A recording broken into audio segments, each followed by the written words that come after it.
I think we really need to decongest not just Bangalore, but other cities like Bangalore, which have got a bulk of the investment. People are now getting money for free and not really wanting to work. And I think that's really posing a problem. There is an interest in investing in India. There is an interest in foreign companies in acquiring companies in India that have proved themselves to be valuable. And founders will find that if they're able to prove the value that they're bringing, they'll find that they're able to, easily raise capital. So then where are the gaps?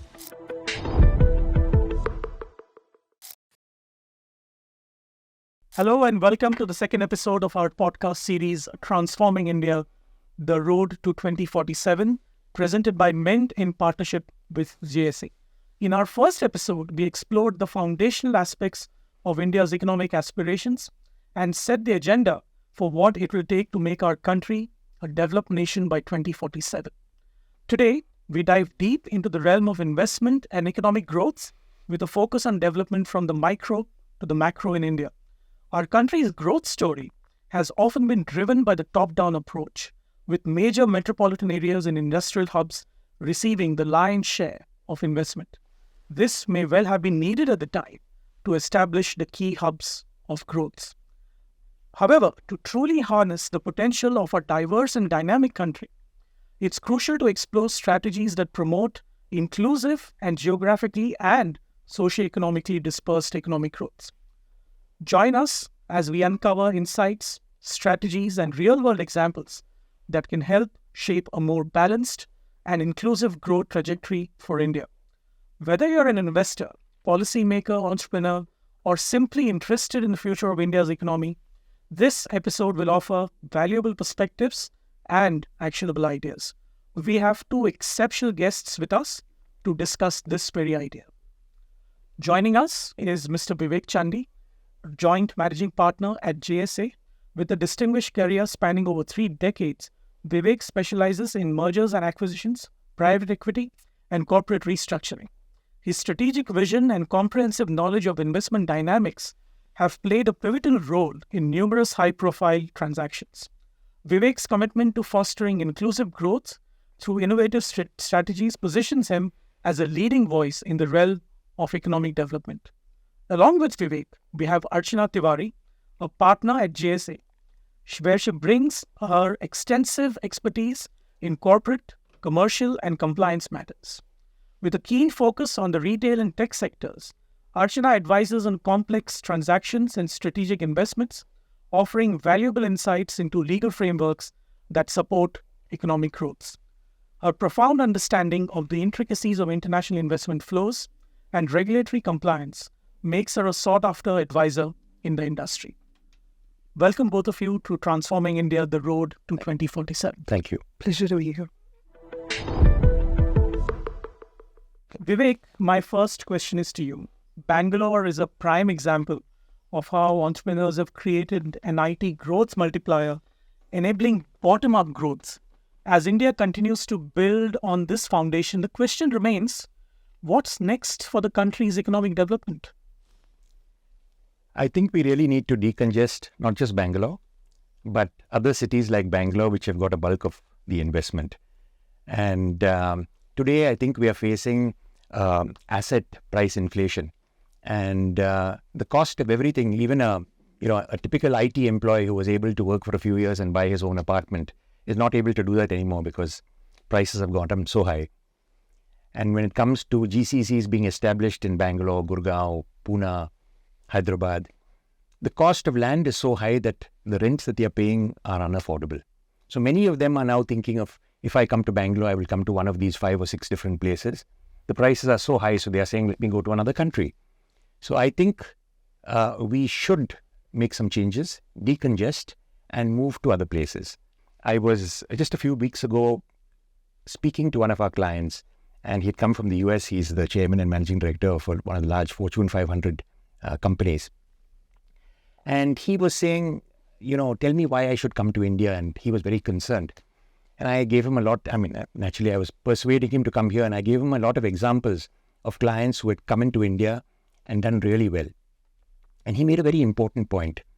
He said that most of those examples you're giving me are in industries where there's little or no government support needed. In the IT industry, in the high-tech industry. He said, but if I come into an industry, whether it was, I'm not going to get into which sector he came into, but he gave an example. He said if it was real estate, if it was mining, sectors like that, where I really need to work with the government, how am I confident that I'm going to get their support? I don't want anything special, but I want to ensure that they don't come and make it difficult for me. And so then it really made sense, because he said, I don't want to trip up on FCPA. I don't want to have someone lobbying for me. He also gave an example where he said, a few years ago, we did an acquisition in the US. By that acquisition, we got an Indian subsidiary. And it's what the lawyers call as a FOCC, which is a foreign-owned and controlled company. And he said that FOCC wanted to make a small acquisition in India. The position was so complex because, we went to some authorized dealers, which are banks. I went to 4 authorized dealers. Each one gave us a different view on whether we could pay deferred consideration, which pricing guidelines to follow. And, he thanked us and said that thanks to us, we liaised with the RBI and he was able to do that transaction. But he said, those are the problems that we are facing because the law is so unclear and no one wants to need to deal with the government to get your project to be successful. With regard to China, now China, politically it's a communist country, but the way they did their development over the last 20 years, they did it like any capitalist country would have been proud of the way they did it. And in 1991, which was an important year for India, when, all the reforms started, at that point of time, I understand that China and India, the average pay for an employee was the same. Since 1991, the average pay in India has risen 7-fold till today. It's risen 40-fold in China. Why have they done that? It's just, apart from the other problems that one faces with investing in China, and we are hoping now that the US companies are going to be putting their money into India, the fact is, when they want you to operate there and when they want to encourage people there, it's very easy to do business there. Which allows me to segue into the next question that I have, which in other countries like US and China, states compete vigorously to attract investment. So in India, we face a significant regional growth concentration, the same states often benefiting. And like you pointed out earlier, we need to create different centers of growth, which is perhaps not happening at the pace that we would love to have. How can policymakers and businesses collaborate to channel investments effectively across a broader geographic and economic spectrum in India? See, competition is very good, whether it's between people, whether it's between states, whether it's between nations. But I believe each of the states in India needs to play to their own strength. In Karnataka, for instance, very good for IT, very good for the startup environment. Andhra Pradesh, again, biotech, pharmaceutical companies. Tamil Nadu, it's manufacturing industries, automobiles. Kerala and several of the states in the north, very good for tourism. There are states where, they've got superb mines and minerals where that can be extracted. There are states where very good for renewables and they are encouraging them. So I think each state needs to play to its strength and, that way ensure that investment, is made all around the country and not only in a few pockets where after a period of time, those pockets will be saturated and people will then feel that I need to go to another country. So it's better that, it's distributed all around India rather than actually being distributed in several countries that are competing with India. In which case, the federal-state collaboration that is needed for bettering the ease of doing business is something that we need to focus on in terms of policy making, in terms of implementation. That is correct. It's important that, that the federal government, encourages people and directs them to the various states where they are available. But on this point, I must mention that I used to believe that state subsidies were useful. And, in economics, when I was learning economics, I read about the multiplier effect when you make these subsidies and you encourage consumption. But looking at how subsidies have, been allotted, I'm finding that more often than not, it's going to the wrong people. People are now getting money for free and not really wanting to work. And I think that's really posing a problem. I was in conversation a couple of days ago with Ruchir Sharma, and he made an interesting point. He was talking about the zombie companies in the US, and he said they are too big to fail. It's like some of our companies over here. And he said, millions and millions of dollars are being poured into them to support them. Billionaires are being created by doing that. But the actual people who are sought to be benefited are really not getting that benefit. And so I think that's an important thing. Don't give subsidies, but just encourage people to go and invest in the right places. And I have no doubt with, the various skills that our Indian population has, that, things can go only better. Archana, Vivek makes a lot of interesting points, which brings me to a question.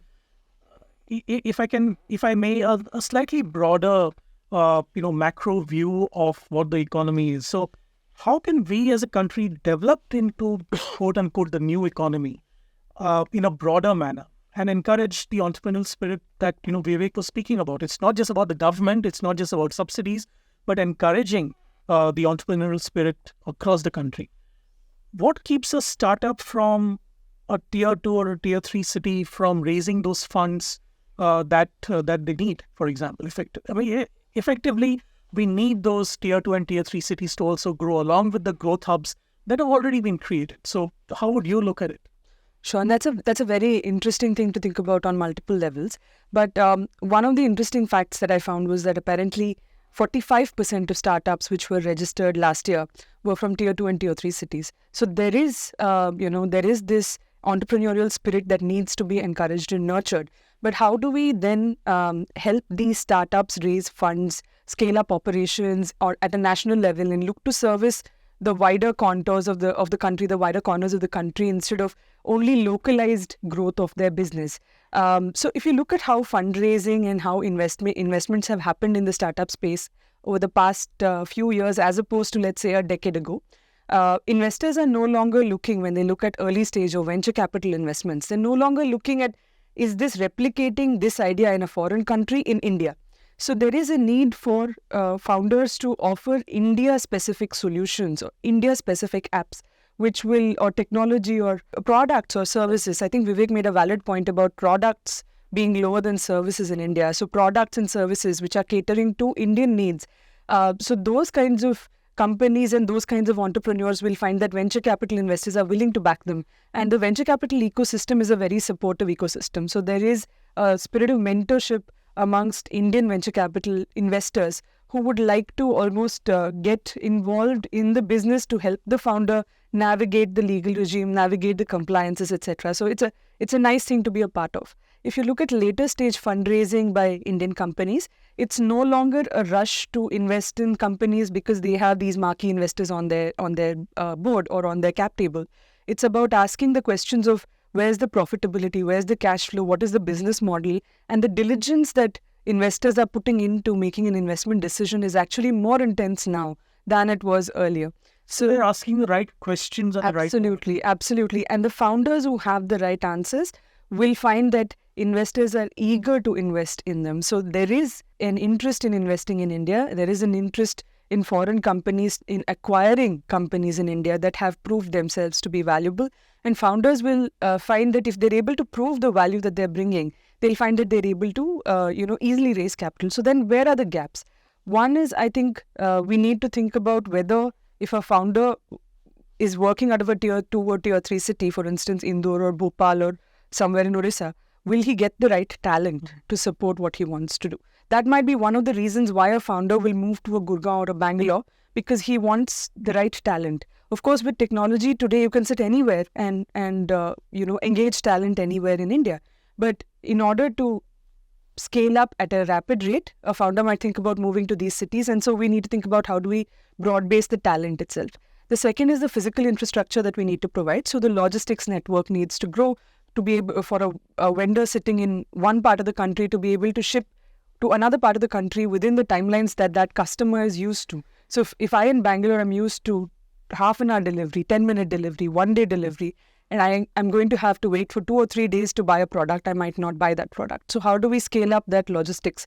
And then the third aspect is digital infrastructure. So we are talking about UPI being extremely prevalent, but today there are parts of the country where you can't use UPI. And companies have stepped in. So the Indian spirit of Jugaad has manifested itself to say that there are cash management companies which will collect physical cash and then deposit it electronically to the vendor. But this is an adjustment. Right. So how do we increase internet penetration and digital infrastructure penetration to help these founders do business the way someone sitting in a Bangalore or a Mumbai would do business?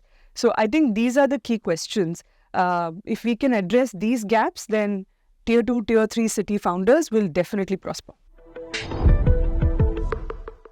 Interesting points, which again bring me to Vivek to ask you, how do the international fund flows impact those investment strategies in India? You've been dealing with international fund flows for 3 decades, and you've seen the pre-1991 and the post-1991 scenario. How has that changed? What legal considerations do you think should be addressed to optimize these flows for a more inclusive growth as we look forward to 2047?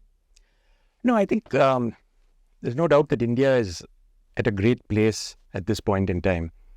We have, at present, I understand that the GDP growth is about 8.2%. IMF has indicated that by 2028, we'll probably be the third largest economy. We have a very young population. We have the rule of law. So all these factors contribute to funds coming into India. If interest rates in the US actually decline a bit, I think the floodgates are going to open, and there's going to be so much more investment coming into India.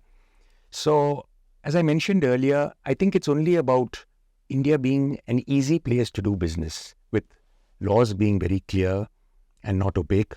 And then I think there'll be no stopping India, because there'll be no other jurisdiction where fund flow is going to come.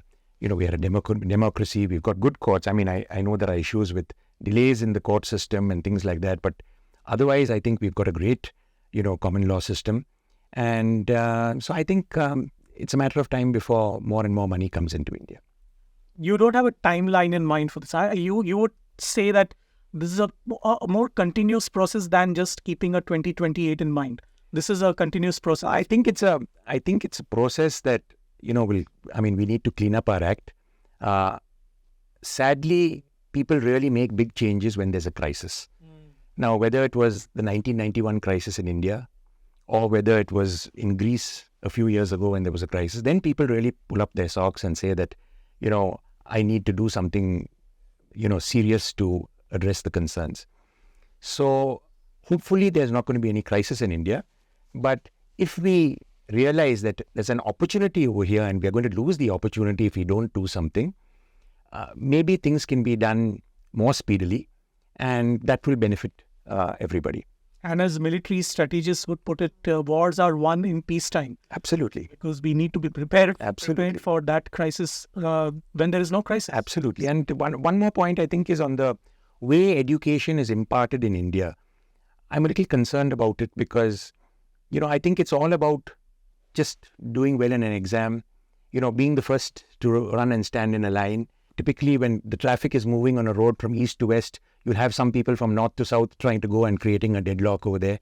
At the primary school education level itself, people should be taught that, if you just go in your line, it'll probably be the best, because it's good for everybody, even assuming that, the roads are going to be packed. So those are things that, need to change. Even now, like I made this point earlier about us developing services or being good at providing services and not products. The way engineers are taught, engineering, they need to be taught rather to think laterally. And that's something I'm not seeing so much of. Otherwise, I think there's no other place like India, and I think it's a huge, bright future for investment in India. But the school question is kind of, it feeds into the employability question as well. Yes. You pointed out, Vivek, that lateral thinking is something that we lack systemically in terms of our school education. But Archana, I want to understand from you. We often talk about one of India's great strengths being its young population and its employable population and its demographic dividend that we have because of the sheer number of youths in the 15 to 25 category. Okay. Yet entrepreneurs and businesses often talk about there being the need to develop a skilled talent base, a trained talent base that can look forward to the future in terms of applying those technologies, applying those processes and systems to real life, to creating real life production solutions, right? So where is this gap coming from? How do we fill that? So if we look at our industry in the practice of law, we see a large number of graduates eager to join the workforce every year, but only a small portion would have the skills and the background in terms of education to be able to jump right in and to contribute immediately in an effective manner or with limited training in an effective manner. Most of what's happening is, as Vivek said, you learn the information as a data dump with the hope that once you start working, you will understand how to practically apply it. Unfortunately, entrepreneurs don't have that that financial backing and the time to have someone join who has that, who needs that curve. And at the same time, they would like to keep the costs as light as possible, so they don't have the budget to allow for someone to train on the job. Now, this is something that the government is conscious of and is aware of. That's why we have the Skill India program, which has done very well.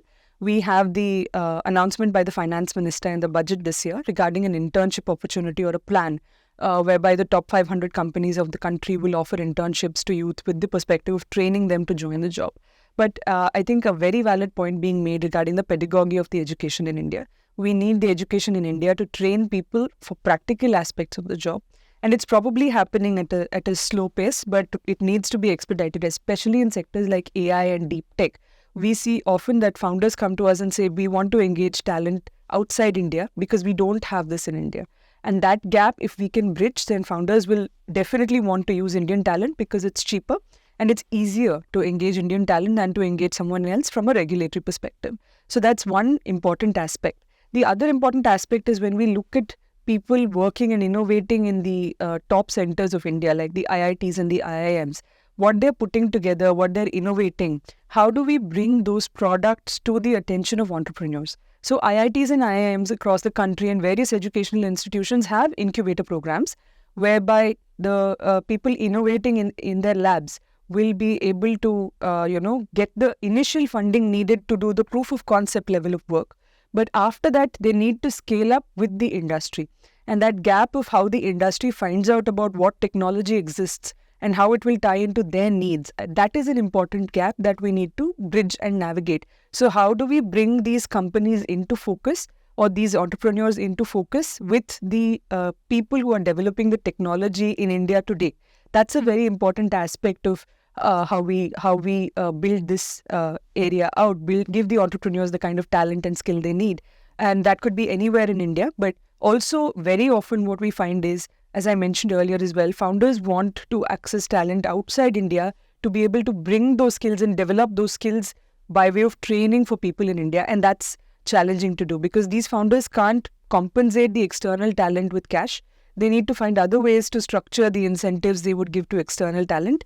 And that's a bit challenging in the regulatory framework today. So how do you offer someone sitting outside India perhaps stock options or other benefits that you would like to offer to them to make them work with you, but you're not able to because of the regulatory framework?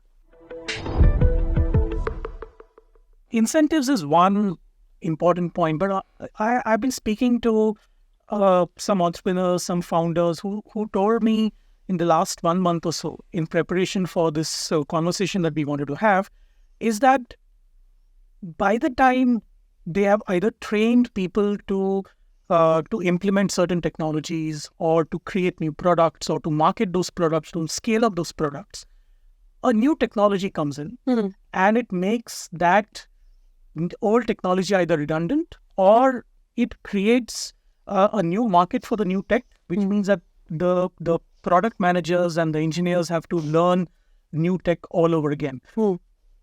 And the founders do not have the budget or the time to quickly, make those changes.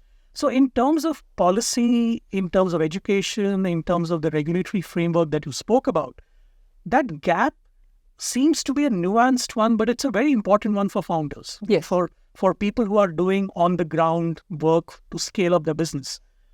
Do you, in your experience, feel that need, or have you experienced this change that has happened so suddenly because of tech growing at a much faster pace than what we are adapting to? And in such cases, how does the legal framework, how does the policy framework, how can it help those founders overcome those challenges? So this is very interesting because it's a very real issue for both the legal side of things as well as the tech side of things. One of the things that we see is the law is always catching up to the technology. So when the laws are drafted, they're drafted in the widest manner possible, like a net to catch any technology which may come up in the future. And that leaves entrepreneurs in a situation where they're not exactly sure if what they're doing is allowed in the law or not, and therefore they're not able to adapt immediately the technology that they need to for their business to fit into what's available in the market today. So that's a problem with the way that the law operates today, in the sense that the law does not get drafted with industry input.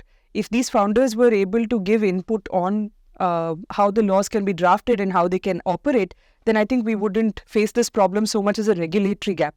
In terms of the talent gap, yes, that is a very real issue. And how do we bring the knowledge that is available with companies and with trained professionals outside India into India by way of training? We need to encourage that exchange of information, whereas what we're trying to do is to say that we will develop indigenous talent, which are without giving the indigenous talent the opportunity to learn from what's available in the market.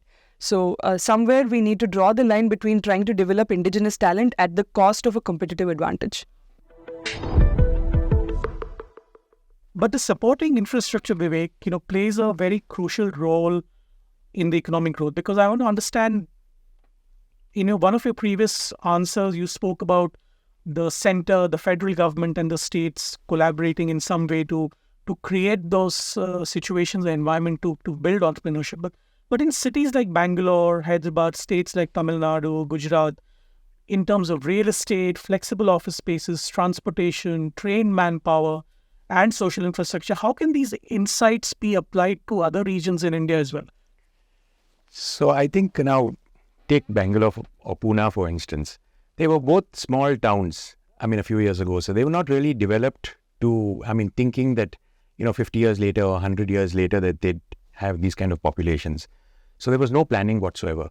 And even to the extent, that there are now planning laws, those are observed more in the breach. So because everybody typically would have, if he has a small plot of land on which he can build 2 stories, he'd go and build 5 stories. There's absolutely no implementation of those laws. And that's why those problems are happening. There are several developments, in whether it's in Chennai or in Bangalore, where, developments have come up on swamps or places where there were fields earlier. There've been large-scale flooding. Now, people attribute it to climate change and all the rest of it. But the fact is, if you had a new city which was well developed, like say a Chandigarh, you wouldn't have all these problems. And you implemented the zoning laws very strictly. Some time ago, there was talk about having 100 new cities.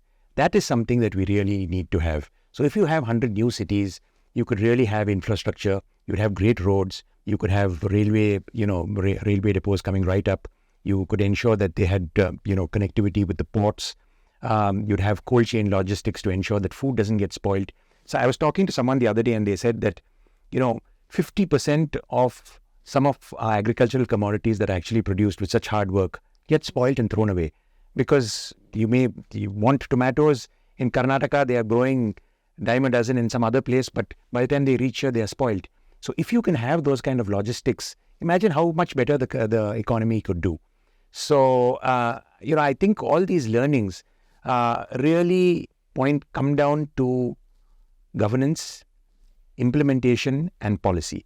So if we have proper policy in place, I'm sure all the learnings that we have got from, the cities that you talked about can be effected all over India, and it would be in the interest of all. And it kind of follows from your initial assertion that we need to decongest the initial growth hubs that we have created. Absolutely. We've reached perhaps saturation points in Mumbai, Delhi, Gurgaon, Pune, Hyderabad, etc. I want to, pick your brain a little bit on the decongestion part and the second answer that you gave, which is about, expanding to other cities. It's not going to be easy, which means that one, center and states have to work together, but also government to government, because governments may change, political parties may change. The consistency of policy between now and 2047. How do we ensure that the policy making remains consistent, looking at the aims that we have and the aspirations that we have? And how do we tie in with the problems that we are facing now in terms of decongestion in the growth hubs? See, expense, I believe, is something that can be managed. Now, take Gurgaon, for instance. 40 years ago, where was Gurgaon? DLF decided that they were going to develop this area. They brought in the required infrastructure, and look how well Gurgaon is doing. Just like that, today, the Karnataka government is talking about South Bangalore, the new South Bangalore, which is actually Ramnagaram, and places like that. If they really put their minds to it and they convince, every week people are coming into Bangalore and talking to the leadership about, wanting to invest in Bangalore and wanting to be given land and wanting to be given infrastructure. If they were really keen to do it, they could definitely develop hubs like that, and you would have private participants who would be very happy to come invest money and develop those regions. So I don't think that's a problem. I think there's enough and more money that is available where they see opportunities. And if you give these investors the right opportunities, I think they'd be only too happy to come and invest money. So yes, it is very important that the state government and the central government work together. When it comes to roads, Nitin Gadkari is doing a great job. Now, some of the state roads, for instance, in some of the states are horrible. But I guess that's what happens in a federal system. It's, we enjoy being a democracy. And these are some of the ills that we'll have to live with. But I still think that, if the intention is there, the state governments can easily come up with these hubs, provide the right infrastructure, and I believe people will move. Even in our law firm itself, we encourage several of the ladies who, have had young children to work from, their native places. It's so much easier. They're more productive because they don't spend 2 hours in traffic. Their children are taken care of by their parents. They are also come and tell us, we are happy to take a haircut on salaries because we're not going to be spending money on rents and things like that. So if, we proceed on that basis, I think, there could be a lot of benefits by actually decongesting these large cities and encouraging people to work from outside. Simultaneously, it's the expectations of founders as well, because we know that these are the foundational aspects of the growth for the economy, and there are some nuances like work allowing technology allowing people to work from home or wherever. But in terms of expectations of startups, we know that entrepreneurship is the key to creating both economic value and jobs. At the same time, entrepreneurs also face procedural challenges that perhaps impinge on their ability to generate that value. So how do we overcome this? Because we know that there are certain expectations. See, investors have expectations. No doubt the government has expectations, and they have certain ambitions and aspirations for which they've created those policies. But founders themselves will ask questions not only of themselves, but also, what are they doing at the end of the day to create that value? So if we have to answer that question, what are those answers that you would advise those founders to ask those questions? So if we look at founders today and how they interact with investors, even very early stage founders are very savvy. So they completely understand what investor expectations are. They know how to pitch to an investor sitting in one of the most sophisticated cities in the world. They know how to present their business plan. They know how to present that idea. I think where they face a challenge is between what they want to do and what they can do is in terms of regulatory gaps, in terms of what the law allows them to do to some extent. So, for instance, we just yesterday or a day or two ago, 2 of the largest CEOs in the world wrote about how Europe is primed for a huge growth story, But what's holding back is the fear of technology and the way that while trying to protect their own domain and sovereignty, they're losing a competitive advantage. The same principle could apply to India as well. So what founders are facing is a legal system that holds them back from implementing the business plan that they would like to implement or grow in the way that they'd like to grow. Because on the one hand, the government is hesitant about what technology can do. And this is not to say that the government doesn't understand the value of technology. We're seeing technology being integrated into large platforms as part of the India Stack, which is a great success story. But in terms of India Stack 1, which is a huge success, if we move to India Stack 2, we need to give the founders who need to contribute to that growth the freedom to do what they want to do in a regulatory environment. So while there are regulatory sandboxes, etc., if we want to see the next UPI kind of success story, we need to probably give them a freer regulatory environment in terms of incorporating technology and using things like artificial intelligence and deep tech. The second thing is, on the other hand, which we are seeing is the government is still, the framework of the law in terms of exchange control law still believes that Indians need to be protected from the outside world. So it still would like Indians to comply with certain norms from the intention of saying, you must ensure that you're not losing money or you're not losing something in a bad deal because you haven't really thought it through. Founders are very savvy and they completely understand the business transaction they're getting into. Sometimes there might be great value which they're not able to access because the regulatory environment imposes things like pricing guidelines or restrictions on how to give others stock options or restrictions on how to get foreign investment, which prevent them from growing and giving the investors the kind of deal that the investors want for the founders to benefit as well. So these are the way that the law is drafted itself is the very beginning of the law is a challenge. And then when you look at the implementation, Vivek made a very valid point. A founder cannot open the law today on the internet and read it and understand what the intention is. You still need to engage with regulators through authorized dealer banks or through other agents or intermediaries to understand whether something is possible, even if something is written in plain words in the law. So the gap between what the law wants to do in terms of what is the stated intention of the law and what is practically being done is quite a bit. So if a founder wants to, for instance, import certain components, he might face a huge challenge with the customs authorities, whereas the policy might say, we encourage you to do this. So these are the kind of gaps that the founder is facing between what the government wants people to do and what the people can actually do in terms of growing their business. On the other side of the table, of course, are the investors. I mean, they have their own expectations. They have their own challenges to, work with founders, etc. In your experience dealing with all the mergers and acquisitions that you've done so far and advised all the senior companies in the country, what are the key points that the investors look for in an ideal startup scenario? If in India, for example, if grassroots services or the manufacturing sector growth needs to happen, we also need to clear the decks for the ease of investment as much as we need to make it easy for conducting the business in the long run. So, from an investor point of view, what are those conditions that they look for? Firstly, they look for a good idea. They look to see. I mean, gone are the days when people would say only a good idea and we are losing millions of rupees. Today, they want to see you at least broken even, and there's a chance that in the near future you're going to be making money. Then they want to see that they are investing with a trustworthy promoter. It's very important because they do their background checks on them. They also look at the kind of company that they are in. They check and see whether, things have been done in the company which would violate the FCPA and things like that.